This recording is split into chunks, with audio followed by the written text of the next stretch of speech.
Gemini, welcome. Welcome back. If you're returning, this is Crow Indigo Intuitive Tarot. This is your weekly read. This is a general reading for Gemini placement Sun, Moon, Rising. And it is general, so if it's not resonating, it's just not your energy I'm picking up on. And we're using, let's see, we're going to use a couple new decks this week. I'm using the Seer Tarot. It's a new deck I got myself recently. And we're going to pull a finishing card from the Osho Zen Tarot. Also a new deck I picked up. It's a little different. It's tarot, but it's different. I don't know. You'll see. I'm still getting used to it. But so this deck, Light Seers, tell me it likes to be read in a different way. So we're going to lay out our cards in a different way this time. And then see what we have for you, Gemini. Hope that you're having a great week. Hope that you are healthy and happy.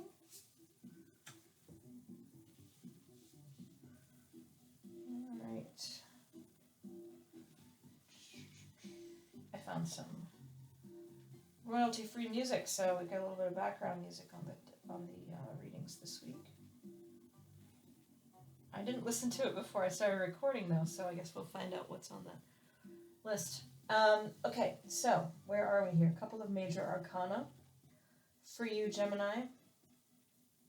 Starting out with the Eight of Swords. Very interesting imagery on this card. Quite fond of it. It captures well the message of the Eight of Swords, which is a realization that when you really think about it, you're holding yourself back. If you feel held back, if you feel imprisoned, if you feel thwarted, it is of your own doing. And there may be good reasons for that. Many times there are, in fact, reasons in our subconscious we're not quite aware of, perhaps, where we are restricting ourselves, self-imposed restriction, and potentially isolating ourselves from others for some reason we need to address, right? Something in us is causing that delay that is frustrating us, or that failure to accomplish. It's coming from inside, right? The call is coming from inside the house, as they say in the horror movies. There's something about your present situation that frustrates you, and it's your fault. If we're going to throw fault around, it's kind of the wrong word. It is subconsciously your choice to be in the situation you are in, is what this is saying. Don't get mad. I know. I can feel it. I can feel it. Let's just see what the rest of the cards say, okay? Don't start hating on me just yet. Death and rebirth. In this deck, this is the death card. And I like that word. I like that name, death and rebirth here. It works really well. And the imagery is quite nice on this card as well. You can see the message of the death card is inherently about rebirth. It is a necessary ending so that a new beginning can arrive.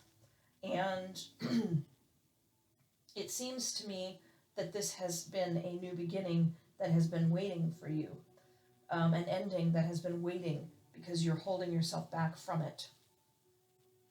For whatever reason, could be a million different reasons, because there are many different Geminis out there this reading is being seen by. But this week, Spirit is saying, acknowledge that you yourself are holding yourself back from a new beginning. And what does that mean to you? It is, free will is a thing. It's a choice. But the energies want this end beginning to happen for you. And it's not happening. And you're the one. And you see yourself in the mirror here, tying yourself up. You are the one, holding yourself back from a necessary ending and a new beginning. The Temperance card coming out next. And this feels, in this context of this reading,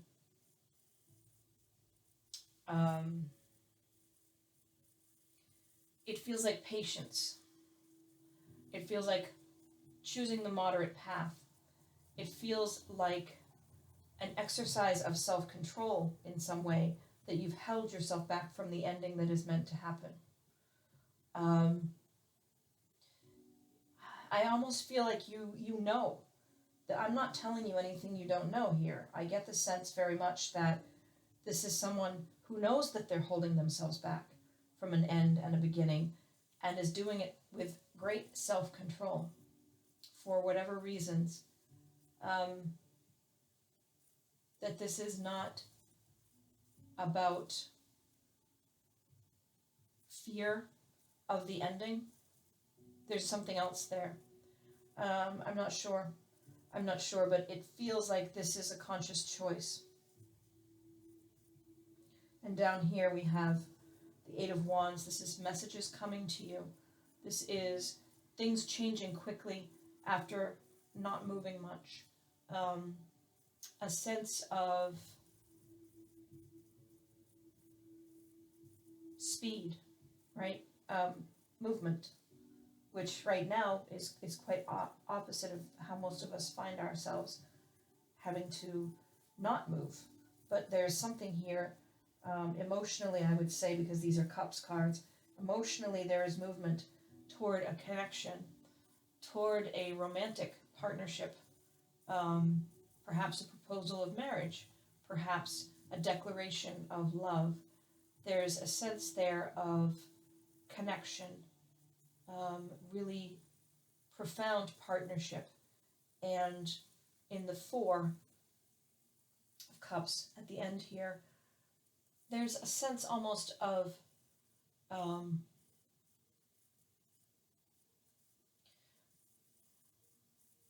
it could go one of two ways.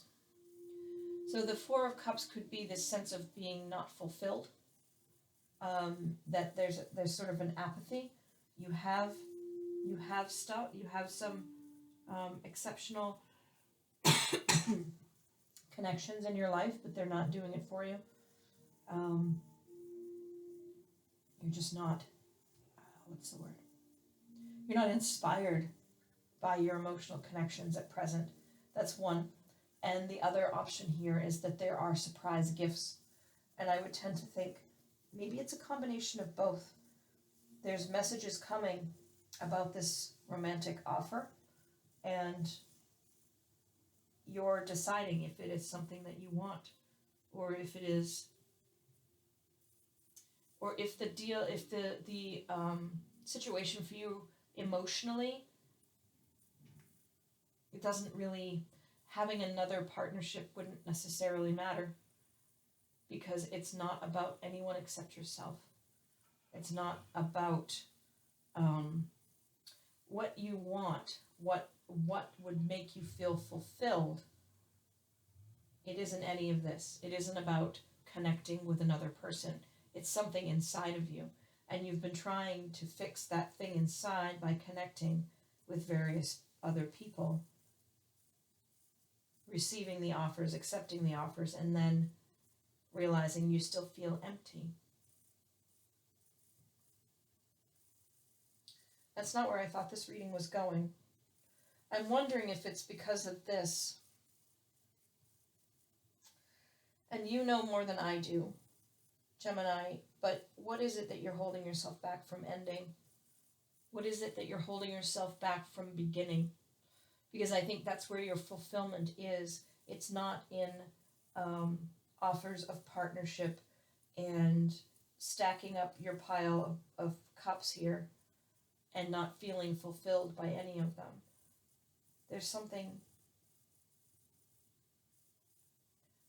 missing for you on an emotional plane.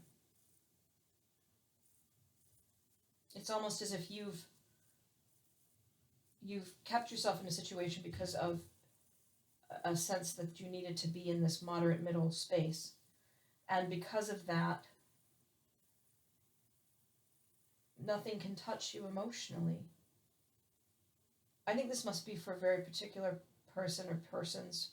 I don't know that this is generally, I mean, I hope that it's not a whole bunch of Geminis out there shutting themselves down emotionally, but that's kind of what it feels like. And that's odd that it feels that way to me, because the Two of Cups energy is such a beautiful, beautiful energy usually. Having it next to the Four, though, it really feels that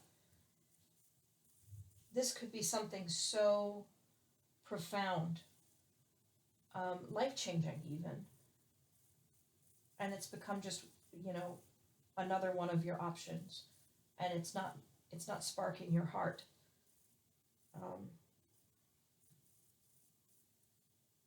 Yeah. I just have this sadness now, kind of a deep sadness. I'm so sorry about that. This isn't really what I thought I was going to see in this reading when the cards first came out, but that's what I'm feeling. This dissatisfaction, this apathy. Let's see what we have from the Osho Zen for you. It looks like my music has stopped too.